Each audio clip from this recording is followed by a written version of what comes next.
decided it's time to expand my home vlogging setup. So today I'm going to be filling you in on the DJI OM4 mobile gimbal. What's a gimbal, you ask? Well, I had to Google that myself. Turns out it's a stabilizer of sorts, you know, the kind of thing they use on ships to balance things when they're cooking.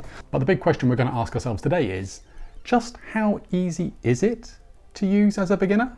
Well, as a beginner, we're going to find out together. As ever, I'd really like it if you'd go down below, hit the subscribe button. More importantly, leave some comments on how you like the video and things you'd like to see next time round. Everyone loves an unboxing, although truth be told, I've already unboxed it, but let's do it together anyway. So, nice box, well packaged. Let's open this thing up. Create magnetic moments. Very poetic, very nice DJI. We've got an alignment guide. That's the thing you'll want to use if you're going to use the adhesive style ring pull. So again, the advantage of the OM4 is that it has magnetic connections rather than traditional clamps for the gimbal. Let's put that to one side for now. Extra adhesives for the gimbal itself. Don't think I'm going to be using those. We have ourselves a nice bag. Oh, I've got ourselves a little wrist strap for your gimbal, just so you don't go dropping it, which I probably will. Oh, quick start guide in, yes, that's right, 3 million languages. All right, we're done with that. Let's get into the good stuff itself. So we have the gimbal, pops up like so. Very cool, it's nice and light. We have an easy to use tripod, folds out.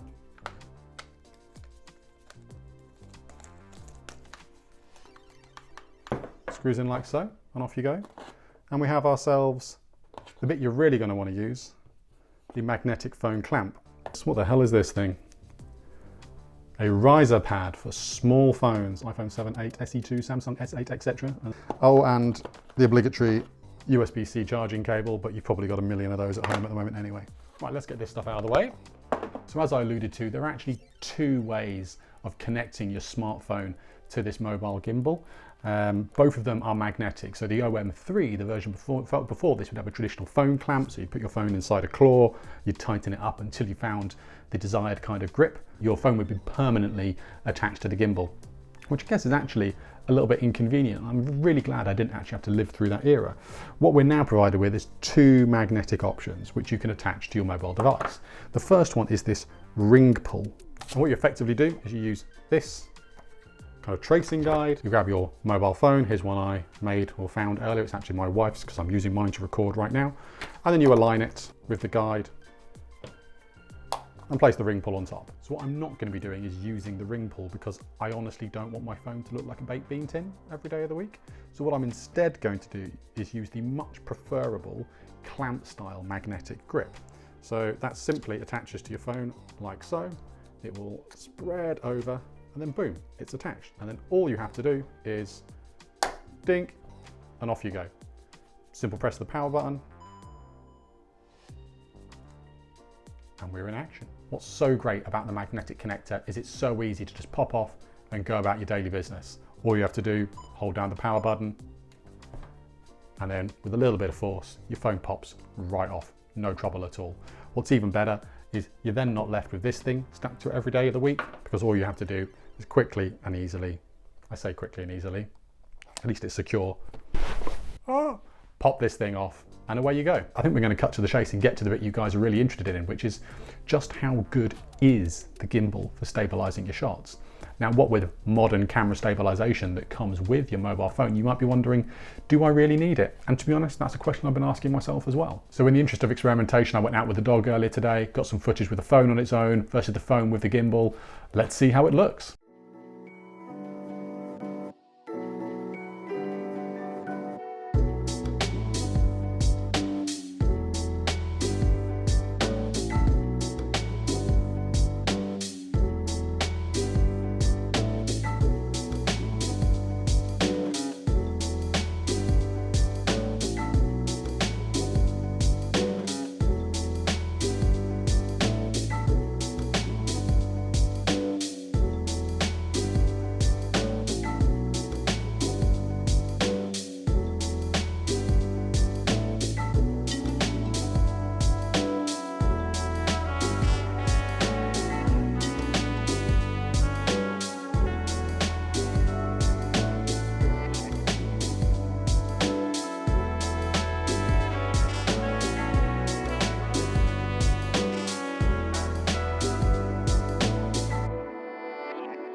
I think that footage was pretty definitive. The comparison between holding the iPhone in a hand versus attaching it to the gimbal was such a contrast. I mean, I bought the gimbal, I've read reviews before this point.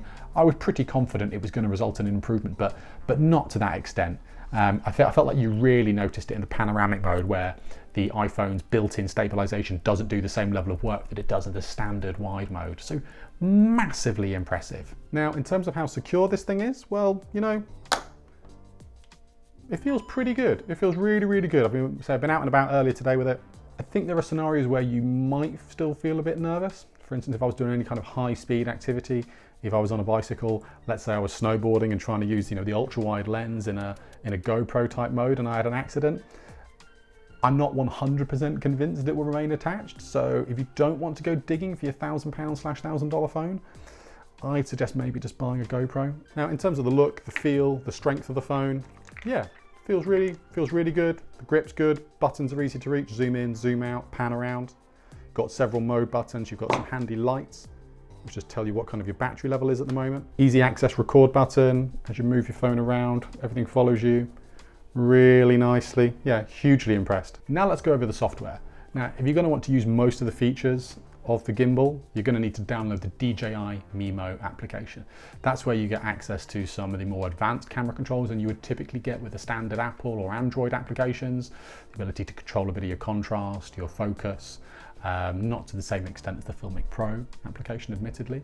It's also where you'll get access to some of the special camera modes, so the panoramic, the slow zoom in, slow zoom out, slow-mo modes, all that kind of fun and interesting, albeit probably slightly gimmicky stuff.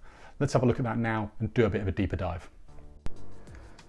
So right off the bat, we're in photo mode. We have access to similar controls that you get with a standard iPhone camera software. So zoom in, zoom out, tapping on the screen to set your focus point.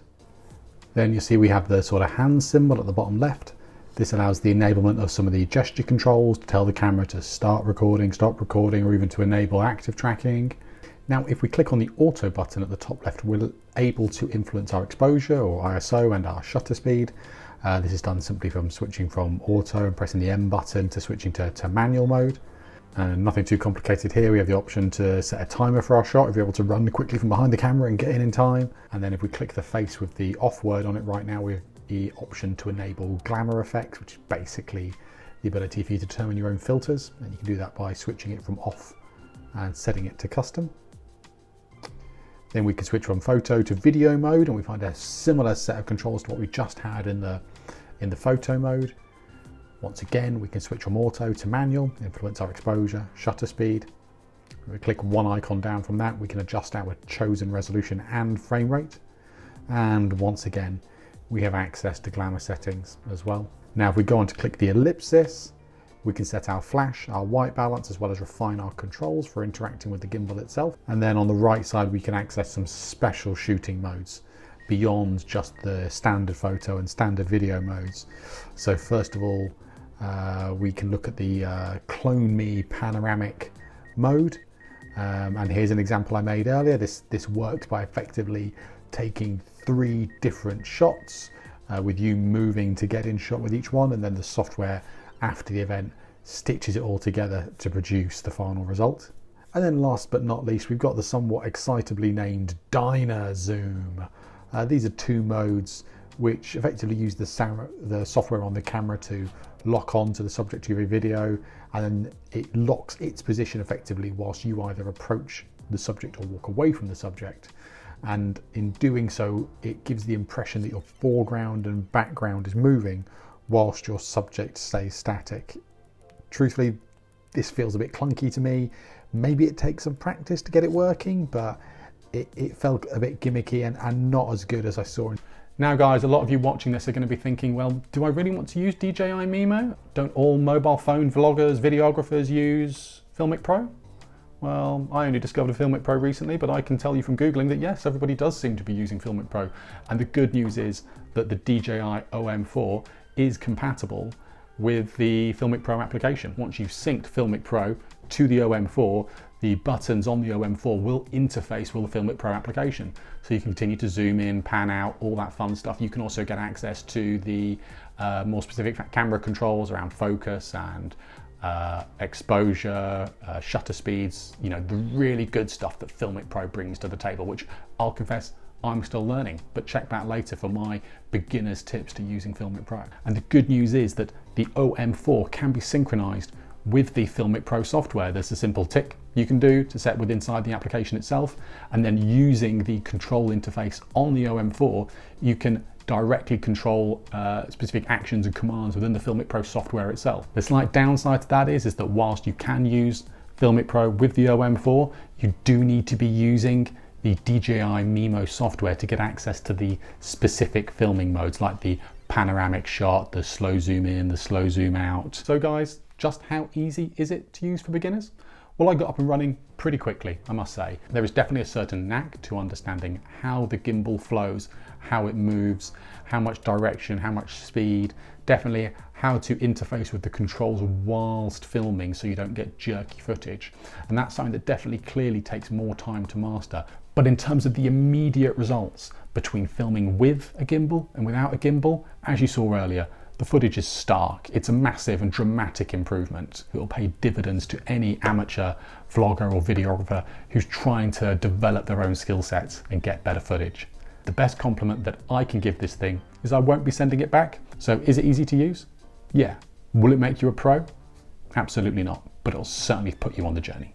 So that's it for today, guys. Once more, please go below, please hit that subscribe button and leave me some comments on how much you enjoyed today's video and what content you'd like to see in the future, particularly with me using the DJI OM4 Gimbal.